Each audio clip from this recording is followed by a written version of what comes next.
अस्सलाम वालेकुम वरहमतुल्लाहि वबरकातुहू। बिस्मिल्लाहिर्रहमानिर्रहीम। आज आप कुछ अलग सा सेटअप फ़ील कर रहे होंगे, लेकिन खैर पढ़ना हमें वही सब कुछ है जो वहाँ हम बोर्ड पे पढ़ा करते थे। आपने बहुत सारे टॉपिक्स पढ़ लिए, तो मैं आज चाह रहा था कि हम आपस में कनेक्ट होने के लिए पता तो लगे कि आपने जो कुछ पढ़ा है वो आपके ज़हन में तो हो। तो इसके लिए आज हम समराइज़ कर लेंगे जितने टॉपिक्स हमने पढ़े। तो मैं आपको दिखा दूँगा कितने टॉपिक्स हैं और कितने हमने पढ़ लिए हैं उसमें से। अच्छा, एक और बात, जिस बुक को मैं फ़ॉलो कर रहा हूँ, ज़रूरी नहीं कि आप ही भी उसी बुक को फ़ॉलो करें, बल्कि आपके पास जो कोई बुक हो, केमिस्ट्री पढ़नी है हमें, तो आपके पास जो कोई बुक हो, अगर उसके मुताबिक वो टॉपिक्स हम यहाँ कवर नहीं कर रहे, तो आप बोल सकते हैं, क्योंकि जो मिसिंग टॉपिक्स हैं वो आप अगर मुझे बताएँगे तभी हमारा कनेक्शन बिल्डअप होगा ना, ठीक है? तो ये इसी वजह से मैं आज आपके सामने समरी ला रहा हूँ कि हम यहाँ पर आपस में कनेक्ट हो जाएँ, जो कुछ मैंने पढ़ाया है वो कुछ सब कुछ आपको समझ में आ जाए और आप आगे दूसरों को पढ़ा सकें, ठीक है ना? तो हमने क्या-क्या पढ़ा, एक ऐसे ही हम रिवाइज़ कर लेते हैं। आप कह रहे हो कि शुरू में हमने कुछ लॉस पढ़े थे। अच्छा, ये सारे टॉपिक्स अगर आज आप पहली दफ़ा मुझे देख रहे हैं, तो प्लेलिस्ट हमने बनाई हुई है केमिस्ट्री ऑफ 9th क्लास के नाम से। उसको जब आप क्लिक करेंगे तो उसमें स्टार्टिंग से लेकर अब तक जो कुछ हमने पढ़ा और ये वाली वीडियो भी उसी में आएगी, ठीक है ना? तो उसमें क्या-क्या हमने पढ़ा था, स्टार्टिंग के अंदर हमने पढ़ा कि लॉ ऑफ कंजर्वेशन ऑफ मास, ठीक है? लैंडोल्ट एक्सपेरिमेंट हमने पढ़ा था। फिर लॉ ऑफ मल्टीपल प्रोपोर्शन पढ़ा था, लॉ ऑफ रेसिप्रोकल प्रोपोर्शन पढ़ा था। इसके मुताबिक यानी जितने भी लॉज थे वो सब के सब वहां पर हमने क्लियर कर लिए थे, ठीक है? आप उसको देखें, अगर आप फर्स्ट टाइम देखते हैं, आपके जहन में कोई क्वेश्चन आता है तो बिल्कुल आप आसानी से मुझसे क्वेश्चन कर सकते हैं। आप वहां पर लिखें, मैं इंशाल्लाह वो कमेंट करके आपको इसका आंसर नेक्स्ट वीडियो में दे दूंगा। वो इंशाल्लाह कल आ जाएगी, परसों आ जाएगी, ठीक है? अच्छा, दूसरी बात, एक तो ये कि आपको 14 अगस्त मुबारक हो, ठीक है? उस दिन हमने कोई वीडियो नहीं बनाई थी इस वजह से कि हम खुद कहीं गए हुए थे, ठीक है? तो सारे के सारे लॉज जो है वो हमने क्लियर कर लिए हैं। उसके रिलेटेड अगर आपको कोई भी क्वेश्चन हो वो आप पूछ सकते हैं, क्योंकि ये मेरी वीडियो का हर वीडियो का एक तरीके से फिक्स लाइन है, कांस्टेंट लाइन है, ठीक। अच्छा, फिर इसके बाद हमने कुछ रिएक्शंस पढ़े थे कि केमिकल रिएक्शन क्या होता है, ठीक है? और उसकी टाइप्स हमने रिसेंटली अभी पढ़ी थी, 5 टाइप्स थी, ठीक है? फिर उसके रिलेटेड हमने कुछ इक्वेशंस को सॉल्व किया, केमिकल इक्वेशंस। फिर केमिकल इक्वेशंस की बैलेंसिंग, जो कि बहुत इंपॉर्टेंट क्वेश्चन है एक तरीके से। एक बात मैंने आपको बतानी थी कि अगर आप कोई और बुक फॉलो कर रहे हैं, क्योंकि मैं तो इस बुक को फॉलो कर रहा हूँ ना, ठीक है? क्योंकि मेरे सामने एक ना एक तो आइडिया होना चाहिए। मैं इस बुक को फॉलो कर रहा हूँ, लेकिन जरूरी नहीं कि आप इस बुक को फॉलो करें, क्योंकि मुमकिन है कि आप पंजाब बोर्ड से हो या आप किसी और बोर्ड से हो, केपीके से हो, कहीं से भी हो, ठीक है? लेकिन असल हमने पढ़ना केमिस्ट्री है, ठीक है? तो अगर वो टॉपिक्स आपकी बुक में हो जो इसमें नहीं है, यानी मैं मिस कर रहा हूँ वो, तो वो आपने मुझे बता देना, ताकि ये मकसद इसीलिए ताकि हमारा कनेक्शन बिल्डअप हो सके, और इसी वजह से आज हम समरी पढ़ने जा रहे हैं, ठीक है जी? तो मैंने शुरू में लॉस बताए, फिर केमिकल रिएक्शंस आ गए, केमिकल रिएक्शंस की टाइप्स आ गई, फिर इसके बाद इक्वेशन को किस तरह शो करना है, इतने बड़े केमिकल रिएक्शन को जो इक्वेशन की फॉर्म में दिखाते हैं उसको फिर सॉल्व किस तरह करना है, ये सारी चीजें हमने पढ़ी थी। अब बात ये है कि इसको हम किस तरह कवर करें दोबारा एक छोटी सी वीडियो के अंदर। इसका हल यही है कि इस बुक में कुछ फिल इन द ब्लैंक्स दिए हुए हैं जो कि सॉल्व नहीं है। इंशाल्लाह हम कोशिश करेंगे कि उसको सॉल्व करते करते सारे कॉन्सेप्ट को समझने की कोशिश करें कि जो कुछ हमने पढ़ा था, ठीक है भाई? तो यहाँ से हम बिस्मिल्लाह करते हैं। अच्छा, इसके अलावा इसमें काफी सारे टॉपिक्स रह गए, जैसे कि यहाँ पर है लॉज ऑफ केमिकल कॉम्बिनेशंस, ये तो हमने पढ़ लिया था। अब केमिकल कॉम्बिनेशन जो है, इसके अंदर काफी सारे लॉज हैं जिसके मैंने नाम लिए, law of conservation of mass, Landolt experiment आ गया, और फिर इसके लैंडोल्ट एक्सपेरिमेंट यानी उसी पर है, कंजर्वेशन ऑफ मास के ऊपर ही। फिर मल्टीपल प्रोपोर्शन हमने पढ़ लिया था, रेसिप्रोकल प्रोपोर्शन हमने पढ़ लिया था। ये सारे लॉज जितने भी थे वो तो हम पढ़ चुके थे। सेकंड टॉपिक इसमें लिखा हुआ एटॉमिक मास, ये हमने नहीं पढ़ा। इसको काफी ज्यादा डीप में पढ़ने की हमें जरूरत है, ठीक है ना? क्योंकि एटॉमिक मास के ऊपर जो है ना, बस यही इसकी डिनोशन बता दी जाती है आमतौर पर कि भाई इसको इस नंबर से डिनोट कर देते हैं या इसको इस सिंबल से डिनोट करते हैं, इसका मतलब ये होता है, खत्म कहानी। इतनी सी छोटी क्लास के अंदर इसको बता दिया जाता है। हालांकि इसका काफी ज्यादा यूज है, काफी ज्यादा यूज है। और नंबर बेशक इस पे 2-3 नंबर ही मिलते हैं, लेकिन एक इसका बेसिक कॉन्सेप्ट समझना जरूरी है, जो आगे हमें अगर किसी जगह पर एडमिशन चाहिए तो वहां पर पूछा जाता है हमसे, ठीक है ना? अच्छा, फिर इसके बाद आपके पास आगे केमिकल फार्मूला, ये हमने नहीं देखा अभी तक। फिर इसके बाद आगे आपके पास एम्पिरिकल फार्मूला, मॉलिक्यूलर फार्मूला, ये सारे इतने आसान टॉपिक्स हैं, इंशाल्लाह मैं आपको बिल्कुल एक आधी वीडियो के अंदर आगे बता दूंगा, ठीक है ना? जो नहीं पढ़ा वो बताने नहीं जा रहा हूँ, जो पढ़ लिया वो भी बता रहा हूँ। Molecular mass and formula mass. अब आपके जहन में आमतौर पर आपको यूं ही आता होगा कि यार मॉलिक्यूलर फार्मूला मास एक ही चीज होती है, लेकिन नहीं, ऐसा नहीं है, ठीक है ना? मॉलिक्यूल किन चीजों का होता है और फॉर्मूला किन चीज का होता है, यानी कौन सी ऐसी एलिमेंट्स हैं जिनकी कॉम्बिनेशन को मॉलिक्यूल नहीं कह रहे होते। जैसे कि अगर मैं आपसे बोलता हूँ कोई सा भी NaCl, NaCl को कभी कोई मॉलिक्यूल नहीं बोलेगा, अगर कोई बोल रहा है तो वो गलत बोल रहा है, ठीक है ना। क्यों? क्योंकि अगर कोई आयन से मिलकर, आयन से कंबाइन होकर अगर कोई फॉर्मूला आपके सामने आता है, जैसे हम कह रहे हैं Na+Cl-, इन दोनों की कॉम्बिनेशन से बनने वाले को फॉर्मूला कहते हैं, मॉलिक्यूल नहीं कहते, क्योंकि आयन से, आयंस की जो कॉम्बिनेशन होती है वो मॉलिक्यूल कभी नहीं बना सकती है, ठीक है। एटम्स की, एलिमेंट्स की कॉम्बिनेशन आपको क्या बनाएगी? मॉलिक्यूल बना कर देगी। तो बड़ी इंपॉर्टेंट बात है, हालांकि इसमें हम आमतौर पर फर्क नहीं दिखाते, ठीक है। अच्छा, फिर इसके बाद यहाँ पर आगे आपके पास मोल्स नहीं पढ़े होंगे, साफ सी बात है, लेकिन मोल का बड़ा यूज है। आप फिजिकल केमिस्ट्री पढ़े, आप मुख्तलिफ केमिस्ट्रीज, यानी हर उसके अंदर जब भी न्यूमेरिकल आएगा ना, आप एनालिटिकल केमिस्ट्री में पढ़ेंगे तो उसमें आमतौर पर मोल का यूज है, तो मोल को पढ़ना बहुत इंपॉर्टेंट है। और मोल और मॉलिक्यूल्स के अंदर बहुत बड़ा डिफरेंस है, आमतौर पर इसमें डिफरेंस नहीं बताया जाता, या अगर बताते भी हैं तो फॉर्मूले की हद तक, जो कि थोड़ी देर बाद ध्यान से निकल जाता है। तो मोल और मॉलिक्यूल में बहुत बड़ा डिफरेंस है, आपको मैं बताऊं, ठीक है। अच्छा, फिर इसके बाद आगे आपके पास, क्योंकि फिर आगे बात करेंगे तो आ जाएगा आपके एवोगाड्रोस नंबर, जो कि आपको पता है कि मॉलिक्यूल्स का इससे काफी लेना देना है, मॉलिक्यूल और एटम्स का इससे काफी लेना देना है, ठीक है। फिर इसके बाद आपके पास आगे chemical reactions and chemical changes, ये हम पढ़ चुके हैं। केमिकल रिएक्शन क्या होते हैं, और केमिकल रिएक्शन जब होगा तो यकीनन उस चीज के अंदर कोई ना कोई चेंज जरूर आएगा। अलबत्ता ये है कि ये बात लाजमी है कि जितना आपने रिएक्टेंट लिया था उतना ही प्रोडक्ट आपके पास बनेगी, गर्चे वो कुछ और होगी, ठीक है। इसकी बहुत आसान सी एग्जांपल, हमने क्या लिया था? सिल्वर क्लोराइड हमने लिया, और साथ में हमने सोडियम नाइट्रेट लिया था। अब दो चीजें, दो फॉर्मूलाज आपने लिए, जितनी क्वांटिटी आपने ली होगी इतनी ही क्वांटिटी आपकी प्रोडक्ट की बनेगी। प्रोडक्ट क्या बन रही थी? सिल्वर नाइट्रेट और सोडियम क्लोराइड। सिल्वर नाइट्रेट और सोडियम क्लोराइड, चलो मान लेते हैं ये आपके पास इस तरह बन रही थी। तो जो सिल्वर नाइट्रेट और सोडियम क्लोराइड आपके पास बन रहा था, तो ये जो चीजें आपके पास बन रही है, ये बनेंगी उतनी ही जितनी आपने सोडियम नाइट्रेट, सॉरी, आपने जो सिल्वर नाइट्रेट और ये जो चीज आपने ली, इतना ही बनेगा आपके पास, ठीक है। अलबत्ता ये कि फॉर्मूलाज चेंज हो गए, कॉम्बिनेशन दोनों की चेंज हो गई, तो केमिकल चेंज भी हो रहा है, लेकिन कंजर्वेशन ऑफ मास भी यहाँ पर फॉलो हो रहा है कि हाँ भाई कोई चीज में चेंज नहीं आ रहा, ठीक है। सॉरी, चेंज यानी मास में चेंज नहीं आ रहा, कि क्वांटिटी चेंज नहीं हो रही, ठीक है। फिर इसके बाद आपके पास आगे chemical reactions and types of chemical reaction, ये हम पढ़ चुके हैं। नेक्स्ट आपके पास आगे केमिकल इक्वेशंस, हम पढ़ चुके हैं।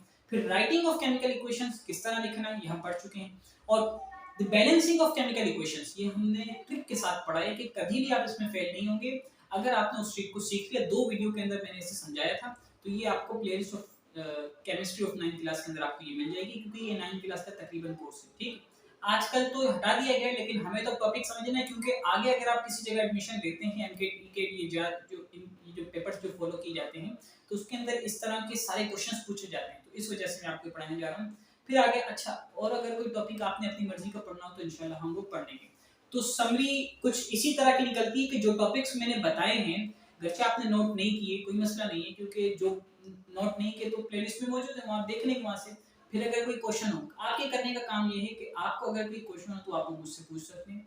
दूसरी बात कि जो टॉपिक्स हमने पढ़ लिए हैं, आप वहाँ से पहले ज़रूर एक मरतबा उसको पढ़ लें, क्योंकि अभी जो है आमतौर पर क्लासेस का स्टार्ट है ना, ठीक है। इसमें आप गौर से तवज्जो से पढ़ लें, कहीं पढ़ भी लिया है तो एक मरतबा उसको ज़रूर देख लें। अगर उसमें आपको कोई मिस्टेक नज़र आती है, कोई चीज़ आपको गलत नज़र आती है, तो वो आप मुझसे डिस्कस करें, तो इंशाल्लाह हम उसको सॉर्ट आउट करेंगे।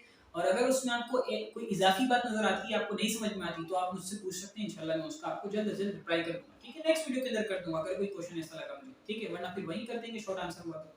अच्छा, और करने का काम ये कि आपने जो कुछ यहाँ नहीं पढ़ा है उसके लिए तैयार रह जाए कि हाँ भाई मैंने इनसे ये चीज़ें पढ़नी, ठीक है। और एक के बाद एक, यानी कि देखें, आपके सवालों से भी मैं उस वीडियो को बनाने के लिए तैयार रहूँगा कि हाँ मुझे ये वीडियो बनानी है इसके ऊपर, ठीक है। अच्छा, आज हमने क्या पढ़ना किया है, हमने ये देखना है कि हम उन टॉपिक्स को क्या वो हमें याद है नहीं, यानी अगर आपने वो देख ली है वीडियो, तो ये वीडियो आपके लिए बहुत फायदेमंद रहेगी कि आपका, या कहीं भी आपने पढ़ लिया कोई मसला नहीं है, कहीं भी आपने पढ़ा हुआ है तो ये वीडियो आपके लिए बहुत फायदेमंद रहेगी, इस हैसियत से कि आपको सारा का सारा रिवाइज हो जाएगा कि आपने जो कुछ पढ़ा है, कहीं भी पढ़ा, ठीक है। और जो कुछ अगर मिस्टेक्स होंगी तो वो क्लियर हो जाएगी। अब यहाँ पर सवाल पहला आया हुआ है, पहले तो आपने इसका जवाब ये देना है कि ये आपने पढ़ा या नहीं पढ़ा, यानी जो मैंने टॉपिक्स जो किए हैं मेरी वीडियोस से आपने पढ़ा या नहीं पढ़ा, ये आपने पहले इसका आंसर देना है। 18 ग्राम्स ऑफ H2O, H2O मैंने क्या बताया, वाटर है। H2O contains dash molecules, क्या लिखा हुआ है, 18 grams of water molecules contains 18 grams of water contains dash molecules, कितने मॉलिक्यूल आएंगे, तो इसका लेना देना किस टॉपिक से है, आपने मुझे इसका आंसर करना है, ठीक है। नेक्स्ट क्वेश्चन क्या दिया हुआ है, A reaction in which a chemical substance breaks down to form two or more simpler substances is called। कितनी आसान सी बात हो गई। इसमें आपसे कहा जा रहा है कि अगर एक कंपाउंड है वो दो या ज्यादा कंपोनेंट्स में टूट रहा है, अपने एक कंपाउंड दो या ज्यादा कंपोनेंट्स में टूट रहा है और वो कंपोनेंट सिंपलर सब्सटेंसेस आपको पता है कहलाते हैं, इसको क्या कहेंगे? आसान सी बात है, किसी कोई भी चीज जब जुड़ी होती है तो टूटती है ना, ठीक है? जब टूट रही है तो उसका मतलब ये है कि उसको एनर्जी प्रोवाइड की गई, जिसके नतीजे में उन कंपोनेंट्स की एनर्जी में डिफरेंस क्रिएट हुआ, एक की एनर्जी का लेवल ग्राउंड रहा, एक की एनर्जी का लेवल एक्साइट हो गया। तो इस एनर्जी के डिफरेंस की वजह से दोनों आपस में एक दूसरे से जुदा जुदा हो गए, यानी टूट गए। इसको क्या कहते हैं? इस बिखरने को और टूटने को कहते हैं डीकंपोजिशन रिएक्शन, ठीक है ना? एक चीज जुड़ी हुई थी, उसमें एनर्जी डिफरेंस क्रिएट करके हम दोनों को अलग कर दिया, तो ये क्या हो गया? Decomposition reaction. अब ये दो सब्सटेंसेस थे, मुमकिन है अगर इसको मजीद यूं देखो तो ये देखो, ये 5 अलग हो गए, ये 5 अलग हो गए, तो 10 सिंपलर सब्सटेंसेस में चेंज हो गया वो एक मॉलिक्यूल जो इस तरह बना हुआ था। कितनी आसान। तो एक नाम क्या आ गया? Decomposition reaction. डीकंपोजिशन रिएक्शन, ठीक है? अगर नहीं देखा था तो इंशाल्लाह मुमकिन है यहाँ पर आपको समझ में आ गया होगा। इसके बाद एक रिएक्शन दिया हुआ है, द रिएक्शन ऑफ NaCl। अभी अभी मैंने डिस्कस किया था आपसे, the reaction of NaCl with silver nitrate is given as. Reaction क्या है? सोडियम क्लोराइड यानी NaCl एक्वस, ये AQ लिखा हुआ है। AQ का मतलब क्या है कि इसका वाटर के साथ सॉल्यूशन बनाया हुआ है और उस वाटर के अंदर सोडियम Na और क्लोराइड यानी Cl दोनों आयंस की फॉर्म में ब्रेक डाउन हुए हैं, इस वजह से इसको कहते हैं AQ, एक्वस सॉल्यूशन, ठीक है? किसी भी चीज यानी किसी भी सब्सटेंस के नीचे AQ लिखा जाए, इसका मतलब है कि उस चीज को पानी में डाल दिया गया है और वो आयंस की फॉर्म में बिखर गया, ठीक है भाई? अच्छा, नेक्स्ट क्या बात लिखी हुई? Silver chloride plus sodium chloride plus silver nitrate, ठीक है? ये क्या बन रहा है? ये भी एक्वस है, यानी पूरा वही आप फंडा यहाँ लगा सकते हैं। इससे बन क्या रहा है? सिल्वर क्लोराइड बन रहा है जो कि एक सॉलिड बन रहा है, यानी प्रेसिपिटेट्स बन रहे होंगे, ठीक है ना? इसे याद आ रहा है ध्यान में। फिर प्लस सोडियम नाइट्रेट बन रहा है, वो भी एक्वस, ठीक है? तो ये जो पूरा रिएक्शन लिख कर दे दिया, अब पूछा क्या है? Is the reaction of the type, ये किस रिएक्शन है, यानी ये रिएक्शन की कौन सी किस्म? आपने पढ़े थे 5 टाइप्स। एक हमने अभी डिस्कस किया डिकम्पोजिशन रिएक्शन यानी बिखर जाना, टूट जाना। दूसरा कॉम्बिनेशन रिएक्शन यानी जुड़ जाना, ठीक है, मुरक्कब हो जाना। तीसरा हमने पढ़ा था सिंगल डिस्प्लेसमेंट। उसकी मजीद 2 टाइप्स थी जो कि आपके लेवल की नहीं है, यानी अगर आप 9th क्लास के हैं या 10th क्लास के हैं वो आगे की है, लेकिन आपको भी पता होनी चाहिए क्योंकि इसमें एग्जांपल्स दी हुई है। टाइप्स बताई गई है लेकिन एग्जांपल्स दी गई। कौन कौन सी? Hydrogen displacement and chlorine displacement, ठीक है? लेकिन सिंगल था, यानी एक कंपाउंड अपने पार्टनर को दूसरे किसी एलिमेंट से चेंज कर दे, ठीक है? लेकिन इसकी चौथा हमने पढ़ा था डबल डिस्प्लेसमेंट, यानी दो कंपाउंड अपने अपने कंपोनेंट्स या अपने अपने पार्टनर्स को एक दूसरे से चेंज कर दें। इसको क्या कहते हैं? Double displacement reaction. तो अब सवाल ये है कि यहाँ पर क्या यही चीज हो रही है? बिल्कुल यही चीज हो रही है। कैसे समझना है? देखिए यहाँ पर लिखा हुआ है सोडियम क्लोराइड और प्लस लिखा हुआ है सिल्वर नाइट्रेट। तो यहाँ पर सोडियम का जो पार्टनर है वो क्लोराइड है, उसने इससे क्लोराइड से अपने पार्टनर को चेंज करके किससे कर दिया? यानी नाइट्रेट को अपना पार्टनर बना लिया जो कि सिल्वर का पार्टनर था, तो सोडियम नाइट्रेट बन गया। और क्लोराइड ने अपना सोडियम पार्टनर चेंज करके सिल्वर को अपना पार्टनर बना लिया जो कि क्या है? सिल्वर क्लोराइड, ठीक है जी? यही है, ऐसा ही, बिल्कुल ऐसा ही। तो इस वजह से इसको क्या कहेंगे? दो कंपाउंड ने अपने दो पार्टनर्स को यानी अपने अपने अपने पार्टनर्स को चेंज कर दिया, इसको हम कहेंगे डबल डिस्प्लेसमेंट रिएक्शन, ठीक है जी? इसके बाद एक सवाल लिखा हुआ है, Dash is the reaction in which two or more substances combine together to form a single substance। आपको फौरन आंसर ज़हन में आ गया होगा क्योंकि अभी अभी हमने इसको बातों बातों में डिस्कस कर दिया है कि अगर दो चीजें, दो या ज्यादा चीजें मिलकर मिलकर जुड़कर एक बन जाएं, दो चीज अलग क्यों होती हैं? मैं पीछे इसलिए जाता हूं ताकि आपको बेसिक समझ में। दो चीज अलग इसलिए होती है क्योंकि उनके दरमियान एनर्जी डिफरेंस होता है, क्योंकि टूटी थी तो एनर्जी डिफरेंस की वजह से टूटी थी। अब जब टूटी हुई हैं, अलग अलग हैं, तो मतलब दोनों में एनर्जी का डिफरेंस है, तो दोनों के जुड़ने के लिए उस एनर्जी के डिफरेंस को खत्म करना पड़ेगा। जब वो खत्म हो जाएगा तो आपको पता है कि वो जो भी होगा, एनर्जी डिफरेंस जो भी होगा वो प्रोडक्ट की फॉर्म में दिखेगा आपको, जो कि हम हीट दिखाते हैं, हीट प्रोडक्ट दिखाते हैं। इसको क्या कहते हैं? कॉम्बिनेशन। पहले तो आपको ये तो आसान सी बात है, कहते हैं सारी चीजें मिलकर एक बन जाए, लेकिन केमिस्ट्री भी तो समझे ना। तो अलग क्यों थी भाई? अलग इसलिए थी कि दोनों में एनर्जी का डिफरेंस था। जब आपस में मिल गई, एक प्रोडक्ट बन गई, अब साथ में हीट रिलीज होगी जो कि प्रोडक्ट की फॉर्म में शो हो रही होगी। डिकम्पोजिशन के अंदर हीट हमें देनी पड़ती है, हीट देकर एनर्जी डिफरेंस बनाना पड़ता है फिर तोड़ते हैं, जबकि कॉम्बिनेशन के अंदर पहले से ही डिफरेंस होता है तो हीट लेनी पड़ती है, अंदर से निकालनी पड़ती है ताकि दोनों का डिफरेंस खत्म हो जाए, दोनों एक बन जाए, नेक बन जाए। फिर इसके बाद वो जो डिफरेंस होता है वो क्या दिखाता है, वो हमें रिलीज होता हुआ नजर आता है, जिसको हम कहते हैं कि ये एक प्रोडक्ट बन गया। जबकि डिकम्पोजिशन में हीट क्या होती है, as a catalyst, as a reactant होती है। ठीक है, ये बात समझ आ गई। तो इसका जवाब तो आसान सा है, कॉम्बिनेशन रिएक्शन, कोई इतना मुश्किल जवाब नहीं इसका। अच्छा, फिर इसके बाद यहाँ पर ये लिखा गया है द रिएक्शन, एक रिएक्शन दिया हुआ है Zn, Zn बोले तो zinc plus 2 times of HCl।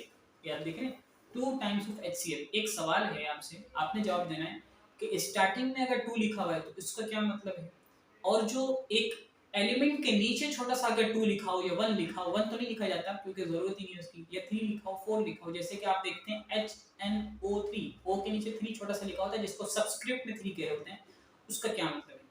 या यहाँ अगर यानी एक एलिमेंट एक कंपाउंड से पहले कोई नंबर लिखा जाए या फिर कंपाउंड के किसी एलिमेंट के सबस्क्रिप्ट में कोई नंबर लिखा जाए, दोनों में क्या डिफरेंस है ये आपने मुझे बताना है, सही। और अगर नहीं आता तो मुझसे पूछना है, ठीक।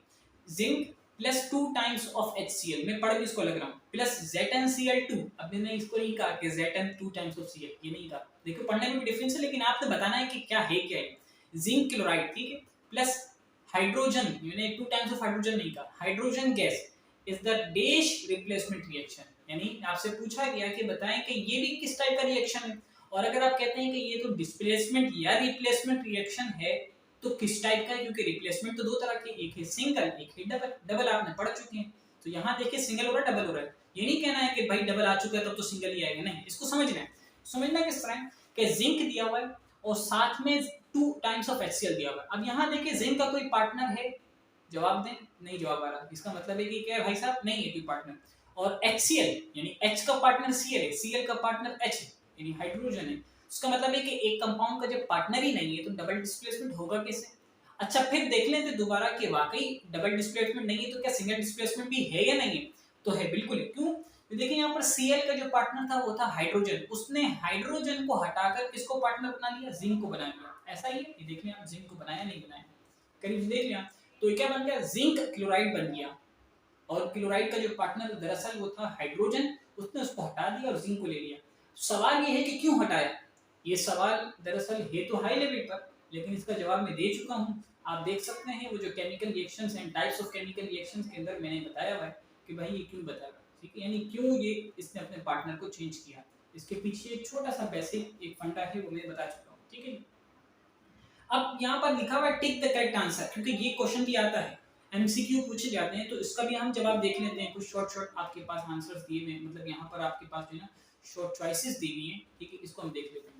पहला सवाल ये है, अब ये जितने भी थे, ये जो मैंने यहाँ पर सॉल्व किए, इसमें से कुछ आप देख रहे होंगे सॉल्व नहीं किया, पहला नहीं किया था, दरमियान में दूसरे तीसरे नहीं किए थे, तो ये इसकी वजह ये है कि ये टॉपिक हमने नहीं पढ़ा। जब पढ़ लेंगे तो इंशाल्लाह फिर उसी को हम सॉल्व करेंगे, फिर इस पर हम टाइम जाए इस पर नहीं करेंगे, जो अभी हमने सॉल्व कर लिया, ठीक। अब ये दिखा हुआ टिक द करेक्ट आंसर, मसला ये कि अगर इसमें मैं बोर्ड पर लिखूंगा फिर इसको सॉल्व करूंगा तो वो बहुत देर लग जाएगी, आपको देख रहे होंगे लिख रहा है भाई फिर इसके बाद आंसर दे रहे। मैंने कहा था किताब को रटना कोई बड़ी बात नहीं है, फायदा नहीं है इसका, फायदा भी नहीं है, बड़ी बात तो नहीं है, मेहनत करके कोई इसका रिजल्ट भी नहीं है। असल है किताब की जो एक लिखा हुआ है ना उसको देखकर समझ जाना ही असर है, ठीक है। तो ये अगर ये नहीं आता तो फिर बेकार है आपका किताब को पढ़ना भी। तो यहाँ पर mass is nether be created not destroyed, आसान सी बात है, ये लो आप कितनी दफा पढ़ा होगा कि कभी भी अगर आप कोई मास लेते हैं और उसकी मदद से कोई और चीज बनाते हैं, यानी दो चीजों का मास लिया, सोडियम क्लोराइड लिया, सिल्वर नाइट्रेट लिया, दोनों को मिक्स किया, इसके बाद कोई नई प्रोडक्ट बनाई आपने, वो 2 बनी, 3 बनी, 4 बनी, उससे हमें कोई लेना देना नहीं। लेकिन ये जितना मास लिया था, ये अगर सपोज को 4 चीजों में डिवाइड हो गया, यानी 4 प्रोडक्ट्स आपकी बन गई, तो उन 4 प्रोडक्ट्स को जब सम अप करोगे और उसका जो मास लोगे, तो सपोज करो स्टार्टिंग में 5 ग्राम्स लिया था, तो उन 4 चीजों के मिलाकर जो मास होगा वो भी 5 ग्राम होगा, गर्चे वो पार्टीशन में होकर होगा, लेकिन 5 से कम 1 गुना भी नहीं होगा, ठीक है ना। यानी कोई भी डेसिमल उसका यहाँ वहां नहीं होगा अगर आपने एहतियात से काम किया हो, ठीक है भाई, ठीक, बात समझेंगे। तो यहाँ पर सवाल यही है, mass is nether be created not destroyed, ये लॉ है। ड्यूरिंग अ केमिकल चेंज हुआ ना, 2 चीजें मिलाई थी, 4 चीजें बन गई, अब वो 2 चीजें भी नहीं, उसके अलावा कोई 4 चीजें बनी है, तो ये तो केमिकल चेंज तो आया। इज द स्टेटमेंट ऑफ, सवाल ये है कि ये स्टेटमेंट किस लॉ को, यानी ये जो लॉ आपको दिख रहा है, यानी जो एक लॉ की जो स्टेटमेंट आपको दिखी है, ये किस लॉ के अंडर में आती है, स्टेटमेंट किस लॉ की है। तो सवाल आपके पास दिया हुआ, उसके चार ऑप्शंस हैं।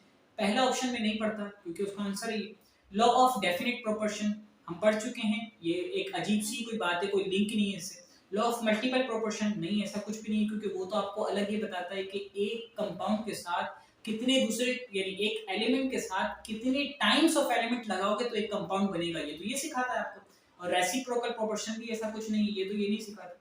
Law of conservation of mass, conservation मैंने इसके मीनिंग बताई थी, इस पर बात की थी कि भाई कभी भी मास आपका जाया नहीं होगा, और इसी पर एच लैंडोल्ट एक्सपेरिमेंट, यानी उसने ये बात प्रूफ करके दिखाई है कि हाँ देखो मैंने ये किया और हकीकतन ऐसा ही हुआ कि जितना भी मैंने रिएक्टेंट दिया था एज इट इज इतना ही प्रोडक्ट बना, गर्चे वो कुछ और चीज बनी, क्योंकि केमिकल रिएक्शन के अंदर केमिकल चेंज आता है, वरना वो केमिकल रिएक्शन किस बात का, केमिकल रिएक्शन होगा तो केमिकल चेंज आएगा, वो किसी भी तरह से आए, हीट में आए, टेम्परेचर में, किसी भी चीज में आए, यानी फिजिकली आए, केमिकली आए, किसी भी चीज में आ सकता है। क्योंकि अगर आप आगे थोड़े लेवल पर जाएंगे तो आपसे हर चीज में पूछा जाएगा कि बताएं फिजिकली क्या चेंज आए, केमिकली क्या चेंज आए, क्योंकि असल हमारा टॉपिक ही होते हैं, ठीक। अच्छा जी, अब यहाँ पर पूछा जा रहा है the average mass of natural mixture of isotopes which is compared to the mass of one atom C12AMU is called, ये तो बात आसान सी है कि C12AMU is called, लेकिन मसला ये है कि ये टॉपिक हमने पढ़ा नहीं है, तो इसलिए हम इसका आंसर नहीं देंगे। इसके अलावा यहाँ पर सारे एक सवाल एम्पिरिकल फार्मूला से हैं, मॉलिक्यूलर फार्मूला से हैं, मॉलिक्यूलर मास से हैं, तो वो भी हम नहीं देखते। लेकिन एक सवाल ये दिया हुआ है 5 moles of H2O are equals to, 5 moles हैं H2O के, ये कितने ग्राम्स के इक्वल होंगे। आसान सा सवाल है, इसका जवाब बिल्कुल आसान सा है, लेकिन नंबर ऑफ मोल्स जब हम पढ़ेंगे तो इसका आंसर आपको समझ में आ जाएगा, क्योंकि एक फार्मूला इस पर लग जाता है, लेकिन इसकी कुछ बेसिक्स भी पढ़ेंगे हम कि भाई फार्मूला लगाते क्यों है और ये मोल्स और ग्राम में फर्क क्या है भाई साहब, क्यों इतना फर्क दिखाया जाता है, और ये जो स्टोइचोमेट्रिक रेशियो है ये क्या चीजें हैं, ये सारी चीजें हम पढ़ेंगे, ठीक है। अच्छा, फिर इसके बाद यहाँ पर कुछ मजीद क्वेश्चंस दिए हुए हैं जिसको आपने सॉल्व करना होगा। आमतौर पर बच्चे क्या करते हैं 5 ईयर यानी पुराने सालों के पेपर्स उठाते हैं, उसको सॉल्व करते हैं, बहुत अच्छी बात है, लेकिन अभी नहीं उठाना, ठीक है। अभी अपनी बुक्स पूरी सॉल्व करना, ताकि जब आप पूरे जो 5 इयर्स 10 इयर्स 25 इयर्स तक के आ गए हैं, तो अगर आप वो उठाएं, वो सॉल्व कर सकें, उस आपने कैपेबिलिटी उसी वक्त पैदा होगी कि जब आप इस बुक के क्वेश्चन को सॉल्व करेंगे, क्योंकि इसी से तो बनाए जाते हैं ना। अगर आप इसको सॉल्व कर लोगे तो वो उठाओगे तो वो इजीली सॉल्व होगा, ऐसा होगा जैसे आप अपना पेपर सॉल्व कर रहे हो, तो जितनी स्पीड से अगर आप उसको सॉल्व करोगे, उतनी प्रैक्टिस अच्छी होगी, तो पेपर को भी इतनी आसानी से और इतने अच्छे तरीके से सॉल्व करेंगे। हमें एक ऑर्डर मिल गया है कि temperature is too much high, तो इस वजह से आपने इसको एंड करना है।